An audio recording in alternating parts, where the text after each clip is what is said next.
उनके हाथ की एक साथी की हड्डी टूटी है और हड्डी टूट के उसके ऊपर चढ़ गई है। वगैरह का हाथ वगैरह टूट गए, सारी सब जो उसमें बैठी थी, जो सवारी बैठी हुई थी, उनके किसी के दांत टूट गए, किसी का कुछ हो गया। अगर खुदा ना खास्ता वो कवर्ड ना होता ट्रांसफार्मर, तो वो सीधे उस ट्रांसफार्मर में घुसते, ऑन द स्पॉट सारे जल के करंट से मर जाते। मोटरसाइकिल वाले रोजाना 12-13 गाड़ी डेली स्लिप होती है यहाँ पे और गिरते हैं। अभी 3 दिन पहले एक लड़की का हाथ टूट गया मेरे सामने। इतना खतरनाक आवाज हुई कि लोग देखने के लिए एकदम घरों से निकल के भागे हैं। दिल्ली के मुगलाई जायकों के दीवाने हैं तो फिर गोश्ताना आइए। शानदार इंटीरियर, आरामदेह मजलिस और खूबसूरत समा के साथ, जहां हर डिश में बसी है दिल्ली के खास खानों की रूहानी महक, जायका जो दिल को छू जाए। Address Jamia Nagar, hotel river view, ठोकर नंबर 3, अबुल फजल इनक्लेव। दोस्तों, इस वक्त मैं मौजूद हूँ तिकोना पार्क पे। ये तिकोना पार्क है, आप सब लोग जानते हैं, बहुत मशहूर जगह है ओखला की। एक चीज मैं आपको बता दूं, ओखला में, जामिया नगर में कुछ स्पॉट ऐसे हैं जो जामिया नगर के लिए नासूर हैं। उन्हें देख के शर्म आती है। जब वहां से गुजरेंगे तो आपको भी शर्म महसूस होगी, उस इलाके में रहने में शर्म महसूस होगी। ऐसे ही कुछ इलाकों में से ये एक जगह है तिकोना पार्क। यहाँ पे कंटिन्यू कूड़ा भरा रहता है और ताज्जुब की बात यह है कि यहाँ पे 1, 2 नहीं 3, 4 अच्छी होटलें हैं, चाय की मशहूर दुकान है। हजारों लोग वहां पे खाने के लिए आते हैं। जहाँ पे हजारों लोग खाते हैं, ठीक वहीं पे इतनी ज्यादा गंदगी रहती है। रात में यहाँ पे एक खतरनाक एक्सीडेंट हो गया। ये एक्सीडेंट इतना खतरनाक था कि एक तो वो कार पूरी तरह से डैमेज हो गई और दूसरे जो साहब कार में थे उनकी हड्डी टूट गई। जी हाँ, वो सिर्फ और सिर्फ इस वजह से कि यहाँ पे गंदगी थी, उसकी वजह से यहाँ पे गड्ढा हो गया है, रोड का स्पेस बिल्कुल कम हो गया है, इस वजह से वो खतरनाक एक्सीडेंट हुआ। आप सोचिए इसके लिए आखिर जिम्मेदार कौन है। एक चीज मैं आपको बता दूं, एक तो जहां जहां कूड़ा फेंकने की जगह नहीं है वहां पे कूड़ा लोगों को नहीं फेंकना चाहिए, और अगर कोई जगह बनी हुई है तो यहाँ पे कम से कम डब्बा होना चाहिए ताकि खुला हुआ नहीं रहे। जामिया के स्टूडेंट यहाँ से गुजरते हैं, जामिया के प्रोफेसर यहाँ से गुजरते हैं, जामिया के दूसरे स्टाफ, जामिया का बहुत सारा डिपार्टमेंट इधर है।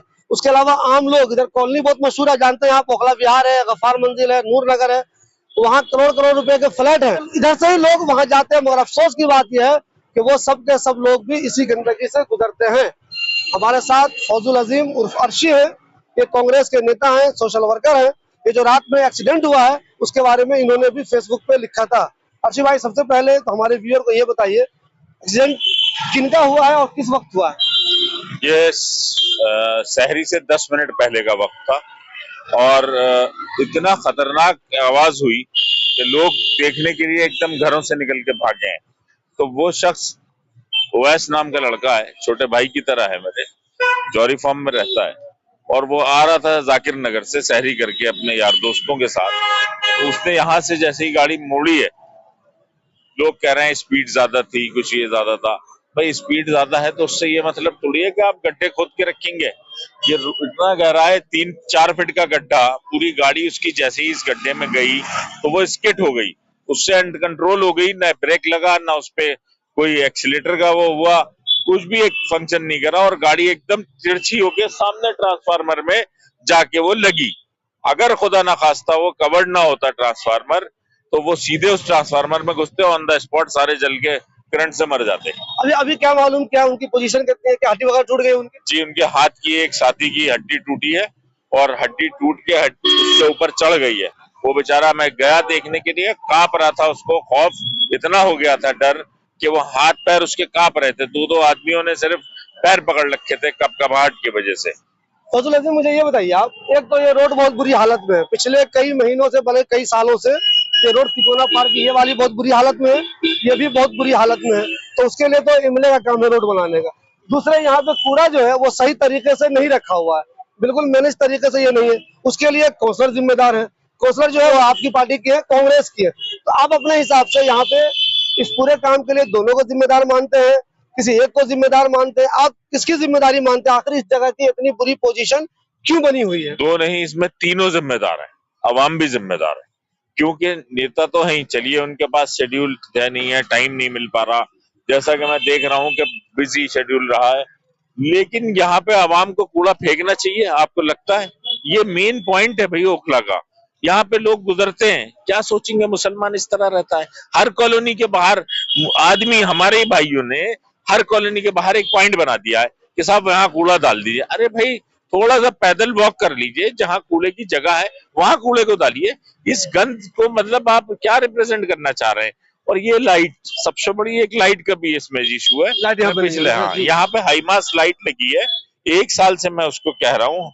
हसन नाम का यहाँ का जेई है वो लाइट का, उसको मैंने कहा अभी रमजान शुरू होने से जस्ट पहले कॉल किया, मेरे पास कॉल डिटेल भी है, और मैंने उससे कहा भाई रमजान शुरू होने वाला है, ये एक लाइट पिछले काफी तकरीबन 1 साल से ये बंद है। तो उसका ये कहना कि साहब ईईएसएल वालों की ये लाइट है, वो जो अभी कंपनी आई है उसमें जो है ना वो टेंडर ले नहीं रही, इसको रिपेयर नहीं करेगी, हम इसको दोबारा से बनवाएंगे काउंसलर साहब के फंड से लेके। लेकिन मेरा ये कहना है कि क्या किसी की जान चली जाए तब आप उसमें होश में आएंगे, एक्टिव होंगे? अगर आदमी मतलब रोड पे आ रहा है, वो उसे नहीं नजर आ रहा, उसे नहीं दिखा, उसने गाड़ी वहां रोकी, मोड़ी है, स्किड कर गई पूरी वो कूड़े के अंदर, वो तो शुक्र के वहां पे जाके स्टॉप हो गया मामला। अगर कोई रोड पे और खड़ा होता, यही अगर शहरी के बाद होता कोई सीन और कूड़े वाला आया होता, तो वो भी चपेट में आता। इन सब चीजों को देखते हुए यहाँ को, इस चीजों को कैसे वो करेंगे? हम कह रहे हैं कि आप एक बेहतर स्ट्रक्चर, एक प्लान बनाना पड़ेगा भाई, और उसमें आवाम को भी कंट्रीब्यूट करना पड़ेगा। और जी मुझे एक चीज बताइए आप, यहाँ पे बहुत सारे होटल वाले हैं, जो बहुत अच्छी खासी होटल चलती है, बहुत ज्यादा लोगों की भीड़ होती है, इसके अंदर जो कूड़ा होता है वो कई बार ऐसा देखा गया है कि वो साफ साफ नजर आता है कि वो होटल वालों का ही है। तो मैं ये कह रहा हूँ, मेरा एक सवाल सुन लीजिए, मैं ये कह रहा हूँ जिस तरह आसिफ मोहम्मद खान अरीबा को मैंने देखा, किसी मामले में बहुत ज्यादा सख्ती ले लेते हैं, वो चालान करते हैं खतरनाक वाला। तो आपको नहीं लगता कि जो लोग भी जिम्मेदार हैं, चाहे नॉर्मल लोग चाहे वो होटल वाले, उनके खिलाफ इतनी सख्ती हो जाए, उनका चालान ऐसा हो जाए कि वो हमेशा के लिए सुधर जाए और इलाका बेहतर हो जाए? देखिए ये रोजी रोटी का मामला है, और अगर किसी की रेस्टोरेंट या किसी की दुकान चल रही है तो ये अल्लाह की तरफ से है, और इसको तो और बढ़ावा हमें देना चाहिए, खुश होना चाहिए। नेता को तो और उस पॉइंट का खास ध्यान रखना तो वो चाहिए। गंदगी फैलाएगा क्या? नहीं, गंदगी नहीं फैलाएगा, उसका बिजनेस चल रहा है, उसको भी ध्यान रखना है, आवाम को भी ध्यान रखना है, और नेता को भी ध्यान रखना है। तीनों के कंट्रीब्यूशन से ये चीज चलेगी। जो भी यहाँ, मैं नहीं मानता कि सिर्फ रेस्टोरेंट का कूड़ा है, या आसपास की कॉलोनी का भी कूड़ा है, तो इससे पहले कहाँ जा रहा था? वो जहां जा रहा था वहीं पे आप डालें, अगर नहीं डाल पा रहे तो उसका कोई बेहतर इलाज करें। ये नहीं कि आप जान चली जाए। चलिए ये तो एक कूड़े का मामला है, राइट साइड में आप देखिए, पिछले 5 साल से रोड खराब है, उस रोड को आज तक कोई करा नहीं पा रहा है। 5 साल के न्यू इमेजिन के हो गया उस पे, आप गाड़ी चलाएंगे चाहे बाइक चलाएंगे, मानो आप घोड़े के ऊपर या ऊंट के ऊपर बैठ के जा रहे हैं। इस इतने से पैच में गंदगी, सीवर जाम, सब कुछ वहां बहता रहता है, पूरी रोड खराब होती रही है। ये लेफ्ट में देखिए, ये पिछले 6 महीने से पड़ रहा है, कंटिन्यू पानी जमा है, लेकिन कोई सुनवाई नहीं है। भाई होटल वाले ने अगर मान लीजिए उसको निकाल के डाल भी दिया, तो आप रिप्रेजेंटेटिव है भाई, उसका सॉल्यूशन निकालिए ना।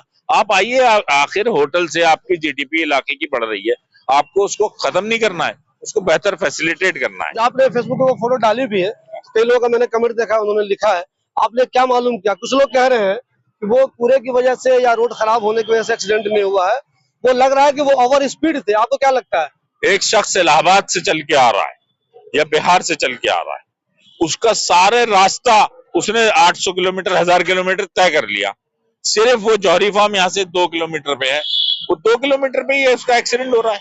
आखिर क्यों? 998 किलोमीटर बिल्कुल सही चला के आया वो शख्स, उसको कोई भी दिक्कत नहीं आई, ओवर स्पीड की दिक्कत नहीं आई, कुछ नहीं आई। यहीं की दिक्कत है ना भाई, इस रोड की दिक्कत है, इस इलाके की दिक्कत है, जब भी उसका एक्सीडेंट हुआ। वरना 998 किलोमीटर या इलाहाबाद से यहाँ आने में 778-800 किलोमीटर बैठता है, तो आपका 798 किलोमीटर सही चला लिया उसने, वहां दिक्कत नहीं आई। जरा मुझे ये बताइए, यहाँ पे एक्सीडेंट हुआ है, उसके बारे में सुना आपने? हाँ सुना और देखा भी। देखा भी आपने? हाँ, जो सुबह गाड़ी देखी वो खतरनाक एक्सीडेंट था, बहुत खतरनाक एक्सीडेंट था। जो ड्राइवर वगैरह का हाथ वगैरह टूट गए, सारी सब जो उसमें बैठी थी, जो सवारी बैठी हुई थी, उनके किसी के दांत टूट गए, किसी का कुछ हो गया, सबों के बहुत चोट आई है। अगर मैं आपसे ये पूछूं, इसका जिम्मेदार कौन है, क्यों हुआ ये? वो नाजिया ही है वो जिम्मेदार, जो नाजिया दानिश, क्योंकि जब ये सफाई नहीं हुई, जब कोई इतनी गंदगी हो रही है, तो जब क्या नाम, उसकी वजह से एक्सीडेंट हुआ सारा, है ना। अब यहाँ गाड़ी स्लिप मार रही है, और रोजाना मोटरसाइकिल वाले आते हैं, जब सुबह कूलर वो भरते हैं, सुबह मोटरसाइकिल वाले रोजाना 12-13 गाड़ी डेली स्लिप होती है यहाँ पे और गिरते हैं। अभी 3 दिन पहले एक लड़की का हाथ टूट गया मेरे सामने, एक लड़की का हाथ टूट गया, उनकी भी गाड़ी यहीं से स्लिप हुई। रोजाना 10-12 गाड़ी डेली स्लिप हो रही है इस जगह पे। अब मुझे ये बताइए, इतने दिनों से आप कब से इसको देख रहे हैं इसी हालत में? इसी हालत में इसको 1 महीना होगा देखते हुए। तो इसके लोग काम करते क्यों नहीं है? तो अब सर अभी क्या बताएं, इसकी कंप्लेंट भी डाल ली, सारे काम कर लिए, कोई सुन ही नहीं रहा इसकी। इतने ज्यादा लोग गुजरते हैं यहाँ से, जामिया के लोग गुजरते हैं, गफार मंजिल के लोग गुजरते हैं, जामिया का स्टाफ है, बच्चों का हॉस्टल है, वो गुजरते हैं, फिर भी यहाँ पे काम नहीं हो रहा। सही काम नहीं हो रहा। मैंने बहुत लोगों से बोल दिया और वो फोटो वगैरह खींचते हैं, बाकी अब कंप्लेंट करते हैं तो सुनवाई नहीं हो रही कोई। देखिए, मैं आपको एक चीज दिखाऊं, ये पूरी तरह से यहाँ पे गड्ढा है, ये गड्ढा है। पानी अगर आपको मैं जूम करके दिखाऊं, देखिए ये गड्ढा है। अगर ये मान लीजिए यहाँ से 2 गाड़ी गुजरे और किसी बंदे ने यहाँ से साइड लेने की कोशिश की तो वो इस गड्ढे में चला जाएगा, इसी कचरे में गिरेगा।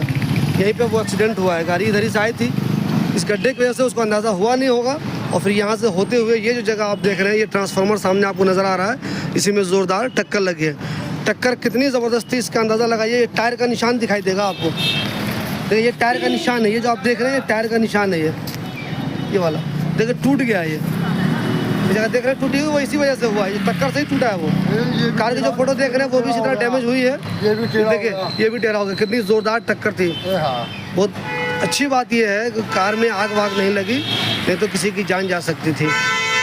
देखिए दोस्तों, ये गलती जिसकी भी हो, ये बात तो कंफर्म है कि ये जगह बहुत ही खराब हालत में है।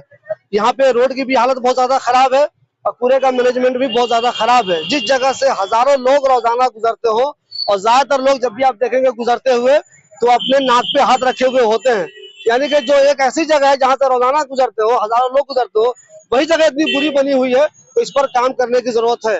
जिनका जो काम है उनको अपनी जिम्मेदारी निभानी चाहिए, चाहे वो होटल वाले हो, चाहे वो नेता हो, चाहे वो हमारे नुमाइंदे हो, चाहे वो आम लोग हो, सबको अपनी अपनी जिम्मेदारी निभानी चाहिए। सबका म्यूचुअल रिस्पॉन्सिबिलिटी है, हर किसी की, हर कोई अपनी जिम्मेदारी निभाएगा तभी इलाका बेहतर होगा। गौर कीजिए, अगर इस कूड़े की वजह से, यहाँ पे जो गड्ढा है उसकी वजह से इतना खतरनाक एक्सीडेंट हुआ, अल्लाह का शुक्र है उसमें किसी की जान नहीं गई, उनकी हड्डी टूटी।